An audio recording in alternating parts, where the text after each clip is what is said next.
Hello అండి అందరికీ welcome to my channel. ఇవాళటి నుంచి మన ఛానల్లో కటింగ్ వీడియోస్ అయితే రాబోతున్నాయి. ఇన్ని రోజులు కొంచెం హెల్త్ ఇష్యూస్ వల్ల కటింగ్ వీడియోస్ అయితే పెట్టలేకపోయాను. ఇంకా మీట మన ఛానల్లో daily blouse cutting videos, stitching సంబంధించిన వీడియోస్ వస్తూ ఉంటాయి. యథావిధిగా టైలరింగ్ కంటెంట్ ఇష్టపడే వాళ్ళకి మన ఛానల్లో మళ్ళీ టైలరింగ్ వీడియోస్ అయితే కట్ చేయబోతున్నాను అనమాట. చెప్పాను కదండి, కొంచెం నెక్ పెయిన్ వల్ల ఇలాంటి కొన్ని సమస్యల వల్ల ఇన్ని రోజులు అయితే బ్లౌజ్ కటింగ్సే కాదు టైలరింగ్ వీడియోస్ కూడా కొంచెం తగ్గించాననే చెప్పొచ్చు.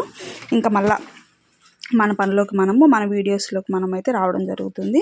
ప్లీజ్ సపోర్ట్ చేసి సబ్స్క్రైబ్ చేసుకోండి. నోటిఫికేషన్ వస్తుందో రావట్లేదో ఛానల్కి ఒకసారి కామెంట్ చేయండి ఫ్రెండ్స్. నోటిఫికేషన్ రాకపోతే అన్సబ్స్క్రైబ్ చేసి మళ్ళీ ఒకసారి సబ్స్క్రైబ్ చేసుకొని ఆల్ అనే ఆప్షన్ని సెలెక్ట్ చేసుకోండి. అప్పటి నుంచి మన ఛానల్లో పెట్టే వీడియోస్ రెగ్యులర్గా వస్తూ ఉంటాయి. మీకు సింపుల్ మెథడ్లో బ్లౌజ్ కటింగ్ అనేది కట్ చేసి చూపిస్తానండి. ఇన్ని రోజులు చెప్పాను కదా పెట్టలేకపోయాను. ఇంకా డైలీ మన ఛానల్లో బ్లౌజ్ కటింగ్ వీడియోస్ వస్తాయి. సపోర్ట్ చేసి సబ్స్క్రైబ్ చేసుకోండి.